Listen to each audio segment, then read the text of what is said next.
Anong tingin mo surprise ko ngayon? Hindi ko makita eh. Hindi mo makita? Ala, ayan. Yan. Gusto mo malaman ko anong surprise ko sa'yo? Ano yun? Meron akong nabiling baboy at manok. Saan may lalagay? Andyan na, yun nakalagay na eh. Wala, hindi naman atin yan eh. Siyempre, tatanggalin natin yan mamaya. Eh, siyempre, ibabalik. Meron pa ako isa pang sorpresa. Ano yun? Itong tinatayuan natin. Pwede tayo magtanim. Pwede. Alam mo bakit? Oh. Binili ko na po itong lupang to para sa'yo. Lupa mo na to. So? Kaya kinuha ko ID mo, binili na po natin ito.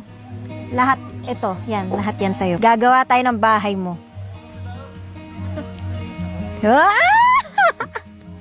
Anong plano natin dito? Ibibigay namin sa inyo yung titulo, nakapangalan ito sa'yo. Oh. Regalo po namin ito sa'yo. Oh. Masaya ka naman po ba?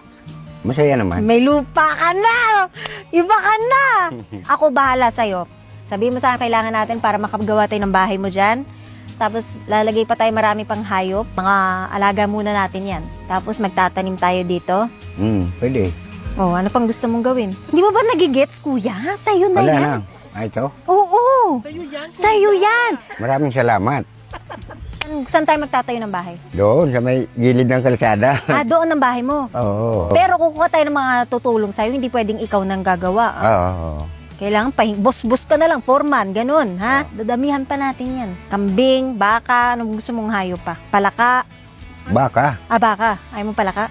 Ayaw ko. Tapos pag nag-asawa ka, tira mo na dito. Oo. Pag nagkaanak ka, saan mo yung titira? Dito rin.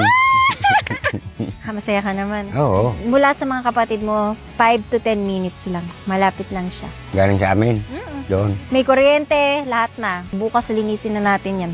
Oo. Bayad na yan, ha? Wala kang utang. May kwarto kaya ako dyan? Eh, siyempre, meron ka rin dyan. Aba.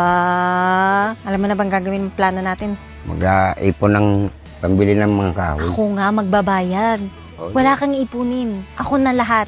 Linisin mo na. O, linis. Tapos sabihin mo lang sa akin, lahat po. Wala kang kailangang gastusin. Wala kang kailangang ipunin, kuya.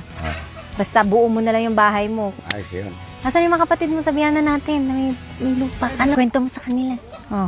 Sabihin natin. 1, 2, 3. Binigay na sa akin tong lupa. Ay, aba. Ni sister. Uy, ang swerte mo naman, kuya. Thank you, Lord. Thank you po, Ma'am Ivana. At Pati hindi lang kay yun. Ma'am Ivana. Hindi lang yon. Ano nga ba? Ano? Yung pampatayo dyan, akong bahala. Walang iisipin. Lahat tayo ng bahay. Tapos lalagay tayo ng taniman, dadagdag tayo ng maraming hayop. Thank you po. Yan ang magiging negosyo mo. Yung mga hayop, paparamihin mo yan. Yun, para may libangan talaga siya. Alagaan mo yung mga baboy mo, tsaka yung manok. Oo, masaya. Masaya ako, Oo. masaya. Ay, wow. Thank you, you, Lord. talaga. Thank you, Lord. Thank you po kay Ma'am Ivana. Thank you kay Ma'am Ivana. Hindi rin magkasakit. Si sister Ivana. Sana ako.